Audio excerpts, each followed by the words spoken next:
Shalom, sahabat-sahabat yang terkasih, umat-umat Tuhan yang bersama di dalam renungan pada saat ini.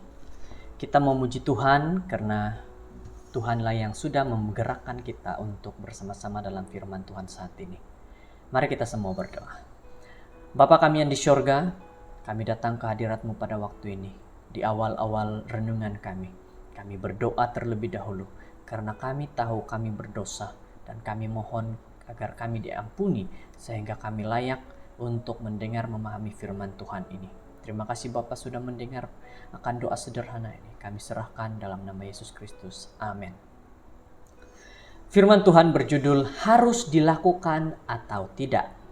Kisah para Rasul 16 ayat 3. Dan Paulus mau supaya dia menyertainya dalam perjalanan. Paulus menyuruh menyunatkan dia karena orang-orang Yahudi di daerah itu. Sebab setiap orang tahu bahwa bapaknya adalah orang Yunani. Setelah bertahun-tahun bekerja melalui Petrus dan Paulus, jemaah akhirnya telah mengundi bahwa orang-orang bukan Yahudi tidak perlu disunat untuk menyertai persekutuan jemaah. Tanpa keputusan yang sangat penting ini di majelis di Yerusalem pada 49 tahun Masehi, jemaah mungkin kekal sebagai satu fenomena setempat, jauh daripada apa yang ada hari ini. Apabila Paulus bertemu dengan Timotius, dia melihat seorang pemuda yang boleh dilatih olehnya untuk pelayanan. Jadi dia mahu Timotius melalui persatuan pribadi dengan dirinya sendiri. Sebelum dia berangkat untuk meneruskan perjalanan bersama Timotius, Paulus mengarahkannya untuk disunat karena lebih banyak tentangan dan racun yang pasti orang-orang Yahudi tradisional akan sebarkan jika Timotius tidak memenuhi taraf kebenaran mereka. Dalam peristiwa-peristiwa yang lain, Paulus menentang penyunatan seorang Yahudi Yunani lain yang bernama Titus. Ketika dia pergi ke Yerusalem, dalam Galatia 2 ayat 1 hingga 5 kita boleh baca. Jadi kita melihat bahwa Paulus adalah fleksibel dalam aplikasinya pada suatu situasi yang dihadapinya. Demi Injil dia menyunat Timotius untuk mengekalkan keamanan. Demi Injil dia tidak akan menyunat Titus untuk menunjukkan bahwa kita tidak diselamatkan melalui penyunatan tetapi melalui iman. Setengah anggota gereja berpikir hanya ada satu cara yang boleh untuk dilakukan apa-apa penyimpangan daripada titik itu adalah hampir kepada ajaran sesat. Kita tinggal di dalam dunia yang besar dan apa yang mungkin boleh diaplikasikan dalam suatu tempat mungkin tidak boleh diaplikasikan di situasi yang lain. Dalam contoh-contoh ini, kita harus bergantung sepenuhnya pada Roh Kudus untuk membimbing pikiran dan minda kita serta terbuka kepada pimpinannya. Berpikir tertutup bukanlah pikiran yang terbaik.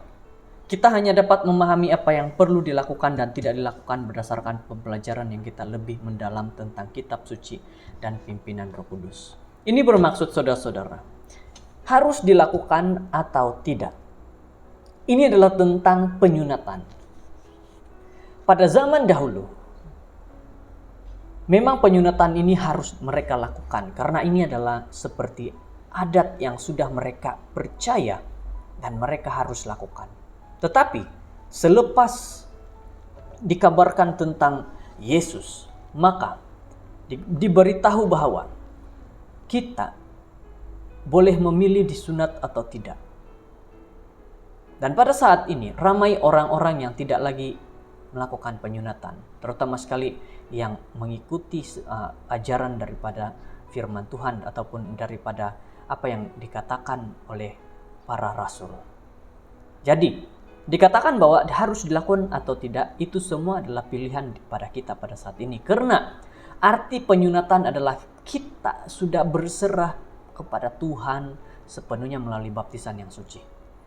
Diri kita ini kita serahkan kepada Tuhan melalui pembaptisan yang suci.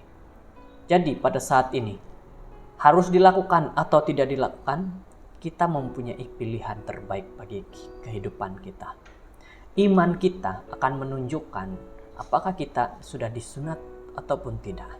Semoga kita diberkati dengan firman Tuhan saat ini. Mari kita semua berdoa. Bapa kami yang di syurga, Kami bersyukur kepadamu, kami berterima kasih kepadamu Tuhan, karena Engkaulah Allah, Engkaulah Tuhan yang memberkati kami dan melindungi kami, sehingga kami percaya bahwa Engkaulah satu-satunya tempat kami mendapat keselamatan itu, tidak ada yang lain. Engkaulah pemberi segala-galanya. Terima kasih Bapa, memberkati kami hari ini. Dalam nama Yesus, Tuhan dan Juru Selamat kami sudah berdoa. Amin.